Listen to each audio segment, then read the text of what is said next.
What's up, everybody? Welcome back to another episode of Mark Goes Outside, where your host, Mark, that's me, goes outside and does something fun and exciting.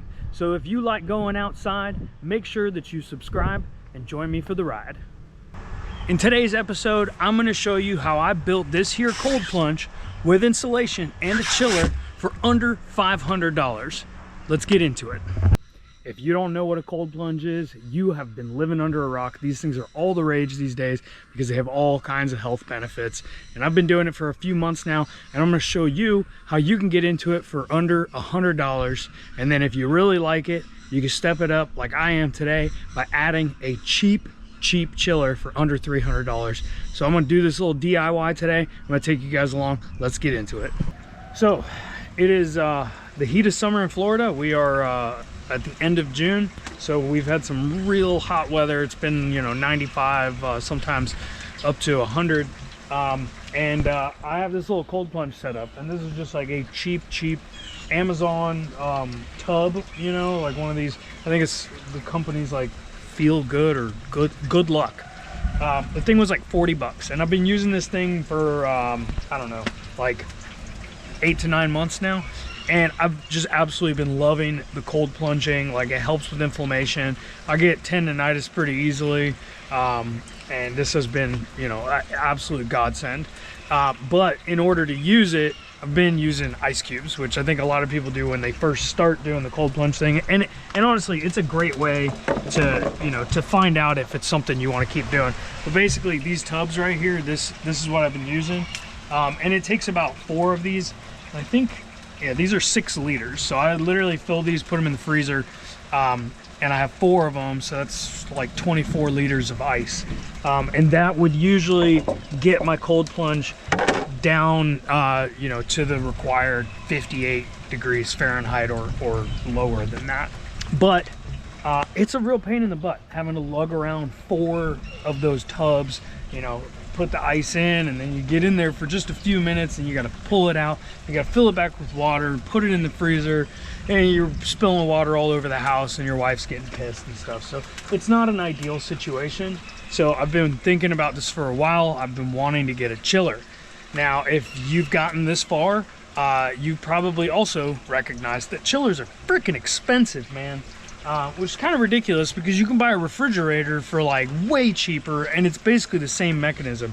Nevertheless, they're expensive, and I am a cheap ass. And I'm guessing if you're watching this, you're kind of a cheap ass too. So let's be cheap asses together, and I'm going to show you how effective a pretty small chiller can actually be. All right, so let's get into this janky setup that you can see right here. It's pretty janky. I'm not gonna lie, it's kind of ghetto, but anyway. Like I said, it's this Good Luck tub. I have a piece of like foam, like styrofoam, just to add a little bit of insulation. This tub has like a tiny bit of insulation in the walls. Like it's very thin. There's insulation down on the bottom. And recently I added this chiller setup, and I'm a cheap ass. So I found this thing. It's by a company called Rosita, and I bought it from Amazon. And it's a 1/3 horsepower chiller, and as you can see, by itself, without any help, out here in the Florida heat, it is 95 degrees today, it has gotten this thing down to 56 degrees, which is pretty impressive for a 1/3 horsepower thing. And by the way, I paid $280 for this chiller on Walmart, and so I was just kind of curious to see what it could do. And I was pretty impressed to find that even, without any insulation, just running it straight as it came in the box, it is able to get water to like literally 40 degrees lower than the ambient temperature. That's insane. But I will say that it is, right now it's just past 4 o'clock. I turned this thing on at 7:30 this morning, and it only just got to this temperature. So it takes a really long time to get there, and I think the reason for that is because there's just no insulation. All the heat that's outside is affecting that water just as much as that chiller is. That chiller's been cranking all day. So for this project, what I'm gonna do to try and help that chiller out and make things a little bit more efficient, I'm gonna build an enclosure around this this cold plunge, and I'm gonna insulate it. So this is gonna be a little DIY project. I'm gonna build this enclosure, and I actually bought a new cold plunge because this one's pretty old and beat up and it's been sitting in the sun for a while. So I got the exact same tub. We're gonna use it and build this enclosure with insulation, and it's gonna be sick. So join me, let's go build this thing.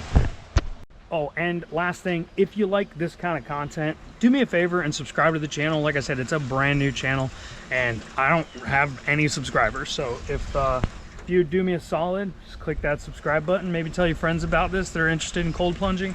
It would greatly help me. Thank you. First things first, I bought a brand new one because that one's kind of, well, you can see it's brown. This one's green. That one used to be green, but just it's been beat by the sun for like a year straight. So bought a brand new one, and I need to take measurements, and then I gotta cut insulation, get all the pieces the right size before we start building the wooden shell that's gonna go around it. So you can't even see this thing because my wife thinks it's ugly. All right, so this thing is indeed 31.5 inches. All right, guys, we're at Lowe's, and this is how you're gonna make really anything cheap that doesn't need to have a structural integrity. These boards right here, these are for picket fences. They are $2 a pop for 6-footers. See, they have tons of them. Now they're not smooth, so you gotta sand them yourself, but this is what we're gonna use to make the enclosure that's gonna go around that that cold plunge. And it's only gonna be like, I've got 18 of them here, which is probably way more than I need. It's only gonna be like 40 bucks. It's gonna be great. All right, so the other thing we're gonna need is a couple of these sleeves. These are pipe insulation, and they're gonna be used for the hoses, and it's gonna stop the hoses from letting all the heat back in. All right, so I've got this big 2.5 inch wide insulation panel, and I'm basically gonna create a box, like a styrofoam box that's gonna go around this, and then it's gonna be encased by wood.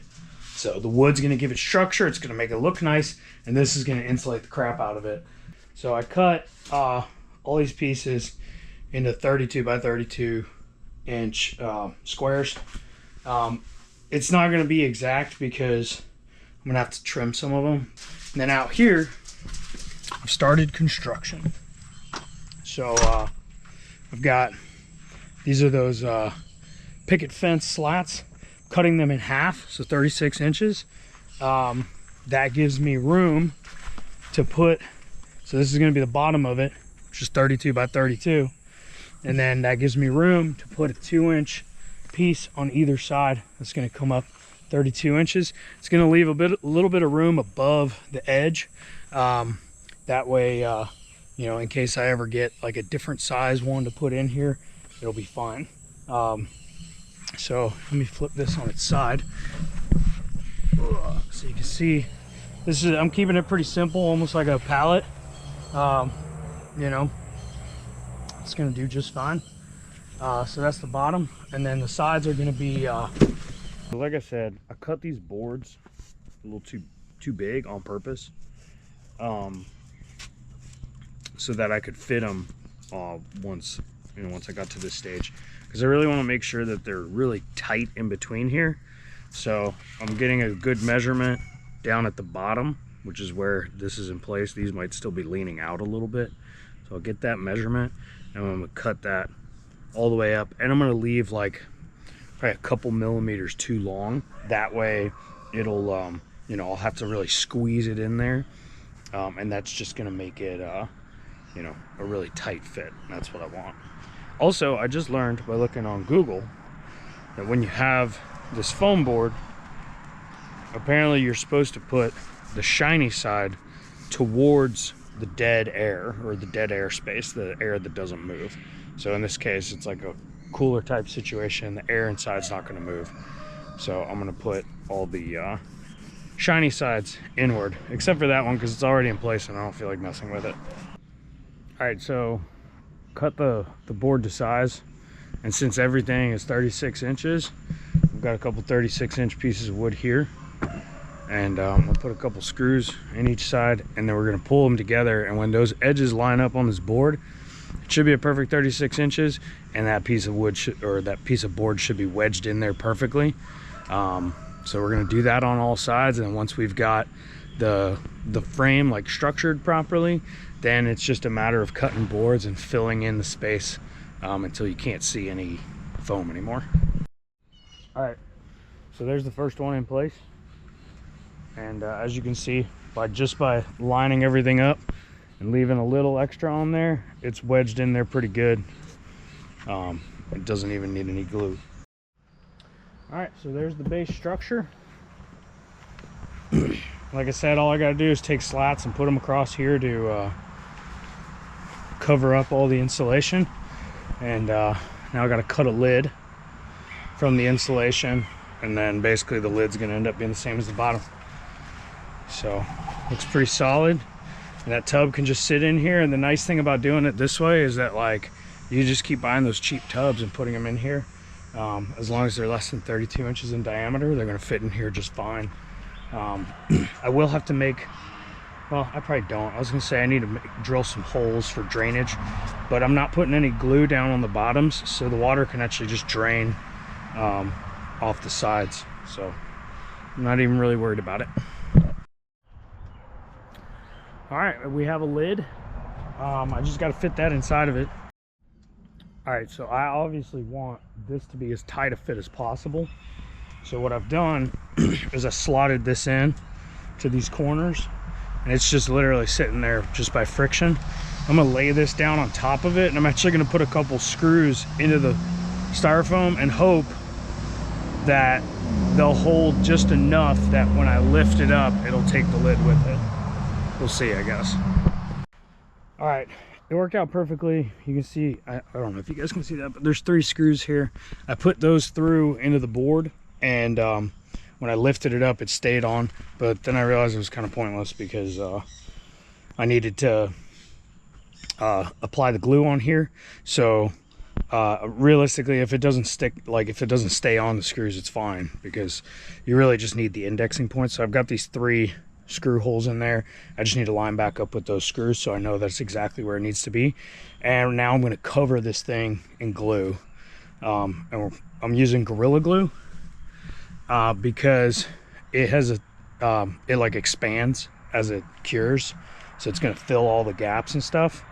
So I think that's going to give me the best bond, especially because this isn't the greatest thing to bond to, and neither is pressure treated wood. So all right, so I just use like the majority of a bottle of Gorilla Glue, just spread it all around on the wood. If you've ever read the instructions for Gorilla Glue, they actually want you to dampen the surfaces with water, because it's urethane glue and the water actually causes it to bubble and expand. As you can tell by the drippiness of my face, we're in South Florida, early morning, and it is humid as hell. Also, the pressure treated wood is like soaked in water and a chemical that makes it like mold and mildew resistant. So that's already wet. And so I'm just gonna get a paper towel, some water, and wipe down the plastic on the foam board, and then we're gonna stick it on there. All right, y'all, here is the completed cold plunge box, and I had like the perfect number of boards left. There's only 2 left, which means that, so that's basically 1 piece because they're cut in half. So I used 17 to make this thing because I bought 18. But again, 17 times like $2.08 or whatever it was. It was whatever the math is on that. Under $40. Anyway, so this is it. Let me open it up, show you guys. So I put a couple hinges on the back here. I just had these laying around, so figured why not. We'll make things a little bit easier. I gotta put a little handle on it, but opens up. Obviously we got a whole bunch of rain because this thing already has water in it. That was from when it was still open. So yeah, it's good, and it's sealed. It's basically one giant cooler. So I'm gonna get my hand cart. I'm gonna pick this thing up and roll it over to the spot where I want to put it. All right, guys, I got it in place right next to our door, right next to this tiny little patio, so we can hop in without getting our feet dirty. So it's time to put in the holes for the plumbing and the drain, and then I'm done. And God, it is so hot. All right, so when y'all were at Home Depot with me, I bought these pipe insulation things. I've already got this one on the return hose, and then there's going to be one on the intake hose, which I got to put on there. And the one on the intake hose, I'm not going to put a very long one on. I really just need it to get into here, and then the rest of the hose will be naked, because it's just going to go into the water anyway. All right, there it is. She's plumbed. Pretty much ready to fill with water, except for one tiny little detail, and that is that while I was doing this, I dropped my knife and poked a hole in the bottom. So I'm gonna take it inside and patch it, and then we're gonna fill it with water. All right, y'all. So the box is complete. It is doing what it's supposed to do, and I'm about to do a cold plunge. Check it out. So I've walked up to this thing on numerous occasions, and I have yet to see this thing on since I've been here. So that kind of suggests it's spending more time off, which is exactly what I was trying to accomplish. It means it's able to get that temperature down quickly, and then this insulation is doing its job and keeping it down. So there it is. Again, wood. Spent $40 on wood. Granted, I did have those 4x4s laying around, but if you bought those, I think those would be like another $12. So call it $55 in wood. And then the insulation, I bought 2 of them, and God, those things have gotten expensive these days. So they were like $37 a piece. So call it whatever, 75 bucks. So 75, 55. We're talking 100 and what is that? 135? I think so. 130. Yeah, maybe 130, 140, so, somewhere in that ballpark, to build this insulation thing. And then that chiller on Amazon, $280. Again, this is the exact same chiller that all these companies are selling for like $600 or $700. Same exact chiller. 3rd horsepower. Didn't do anything to upgrade it, just bone stock as it is. So 280, 130. That's 410. I might be doing terrible math here. 410, and then the tub itself is $40. So $450 all in, and I've got a chiller fed cold plunge, and it doesn't look like a piece of crap. Like, this thing will last a really long time. So I'm pretty stoked about it. I'm gonna hop in. Let's open her up and see. I still gotta put a handle on here, but yeah, whatever. There she is. And oh yeah, nice and cold. Hell yeah, this is perfect. I'm gonna jump in.